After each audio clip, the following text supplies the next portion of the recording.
everybody, welcome back to my channel. My name is Ellie if you've never been here before, and on this channel I budget both mine and my husband's income. I am 24, my husband is 26, and we are both working jobs that make variable income. So I am a substitute teacher and my husband is a substitute custodian.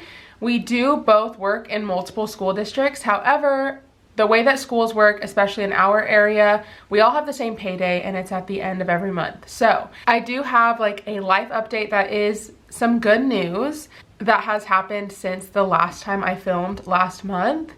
I am still a substitute teacher, but I have like a new job. I'm a long-term substitute teacher now.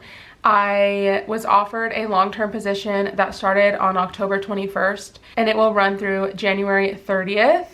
So the teacher that I am subbing for will go back to her job in February. The good thing about this is that it counts towards my non-consecutive days. In one of the districts that I sub in, specifically the one that I'm working this long-term sub job in, after you work a certain amount of days, you get a pay increase. Last year, it was 30 non-consecutive days and the pay went up almost $100 in a day. They recently just finished bargaining and they reached a conclusion a couple weeks ago actually, and it is no longer 30 days, it is 120 school days and it resets every school year, which is insane. I think that's insane. The pay does go up $100 and so it's a little bit more of a pay raise than what it was. But it resets every year. So the last 60 days of the school year are max what you can be working to make that extra money at that like new pay rate. It sucks, but anyways, it is what it is. That's just the way it's gonna go from now on. But my long-term sub days do count towards that 120 days. But also, if you work 20 consecutive days in the same job, like I am doing, I don't know how many days it is, but it's way more than 20. I actually get to be put on the salary schedule and start earning benefits for at least the short amount of time that I will be in this sub job. So that's awesome. I will have insurance for a short period of time. So I will also be making a little bit more money just because I will be working a lot more consistently. So I don't know what the pay is going to look like in comparison to what I make now and what I will be making on the salary schedule. I do have my master's degree. I do have a year of experience, so that will put me higher on the salary schedule than if I didn't have my master's degree and if I didn't have any teaching experience. So that's cool because this will be the first time since getting my master's degree in 2024 that I will be able to use it. Was it 2024? Yes. So anyways, let's just get into the budget. That's what you're here for, but that's some good news that will affect my budget. So I'm gonna open to November. Here is the setup that I have here. Actually, I'm gonna flip it open just so I can see how I set up October. Obviously, I've already set it up in pen, but I'm gonna grab a different colored pen so I can do the totals and the little breakdown here. So let's see. All right, let's get started. For groceries, I'm just going to be adding $100 this month. Okay, I'm actually gonna zoom in a little bit just so you can see a little bit more. And also, my vacuum is running in the background. I have the door closed, but hopefully you can't hear it too much. But I'm only gonna be putting $100 into groceries this month because we have $250 left over.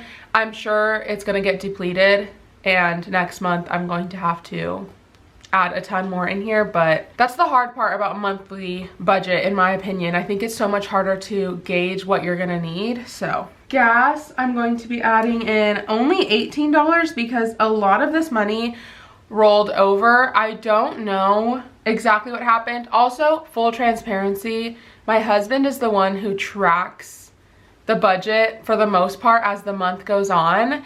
And I think what happened is we just both weren't on the same page about like what was being pulled out of what. And so there are some envelopes that were kind of untouched even though we did spend that money. It's all been fixed now, so this might look different from last month, but hopefully from now on we will be able to be more on track with expense tracking and things like that. So gas has $262 rolling over, so that is why I'm only adding $18. The down payment, we're adding $1,000, and our goal is to do at least $1,000 every month. Phone and internet, I'm going to be adding $180. That's how much it is every month. Utilities, I'm going to be adding $100. Subscriptions, I'm going to be adding $10. This is still pretty built up from last month since I put more in there than what we needed. But for, just in case anybody's curious, because I actually did have someone comment on my last video about how much each one was, we try to keep at least $350 in groceries every month. Gas, we try to keep $200.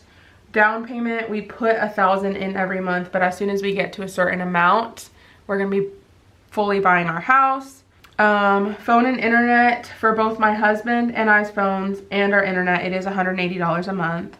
Utilities, it depends on the season, which this includes electricity, garbage, and water. We try to keep $325 in there. So because I have $275, I just decided to add an even $100. Our subscriptions typically cost us about $66, and there's already $62 in there, so that's why I'm adding $10. Student loans, I had the month of October deferred, so I think I need to start paying this month. And I'm gonna be adding $216 in there because that is how much my monthly payment is currently. But there's $431 in that fund. Property taxes, we try to save $250 in property taxes per month, but this is paid annually.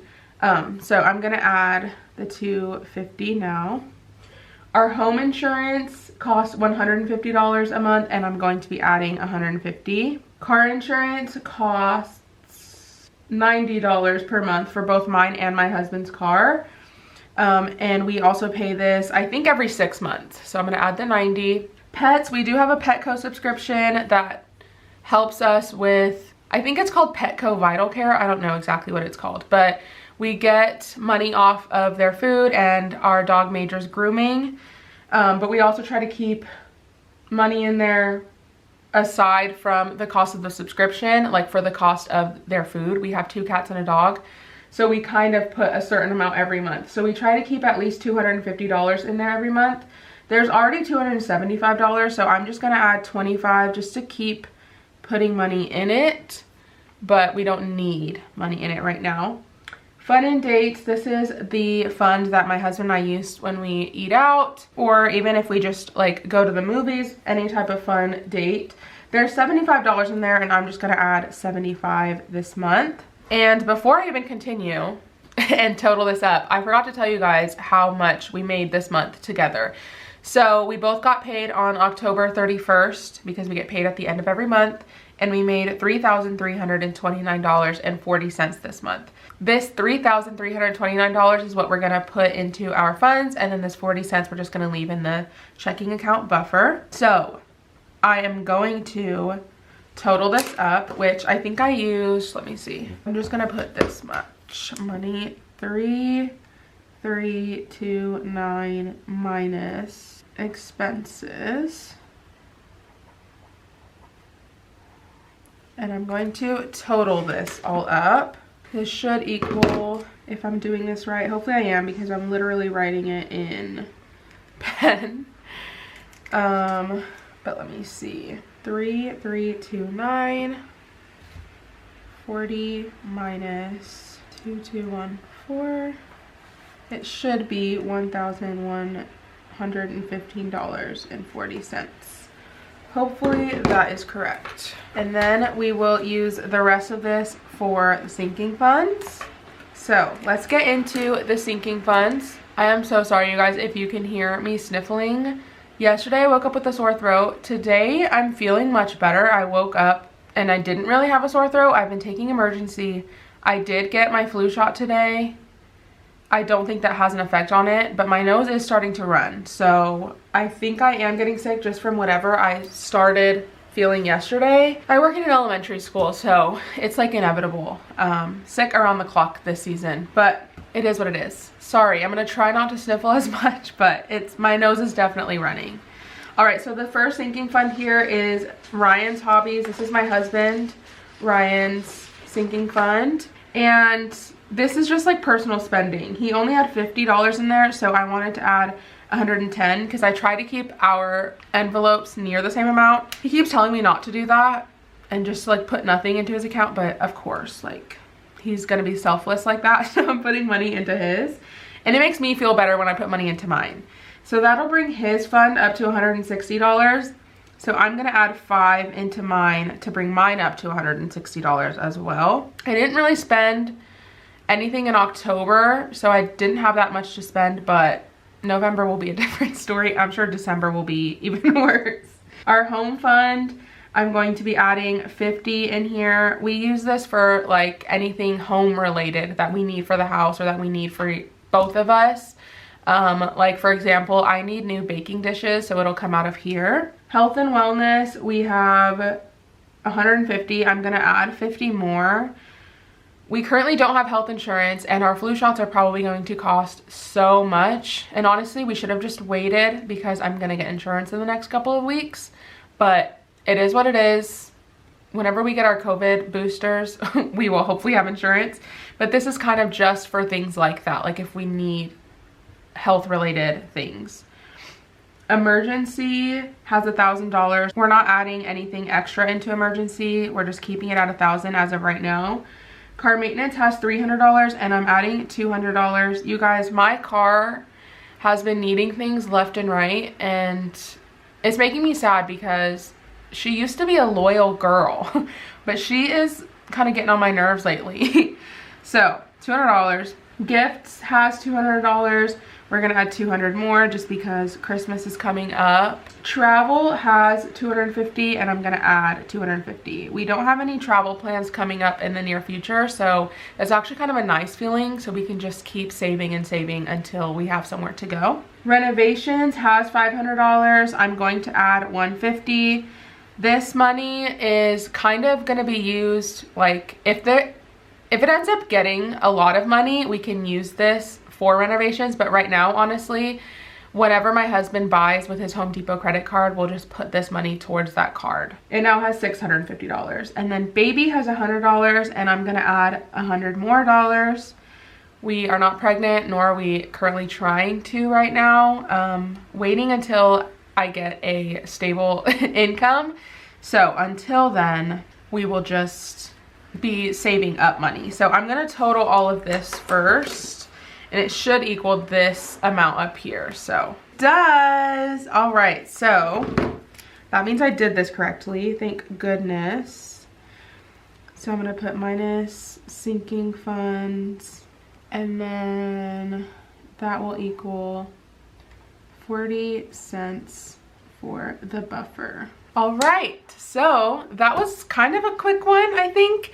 If you guys have any questions about kind of my comeback since it has been a while, please go check out my October budget with me and cash stuffing videos, because I go into a lot more detail, but I don't want to go into detail every video. So if you're really curious, please go check out those.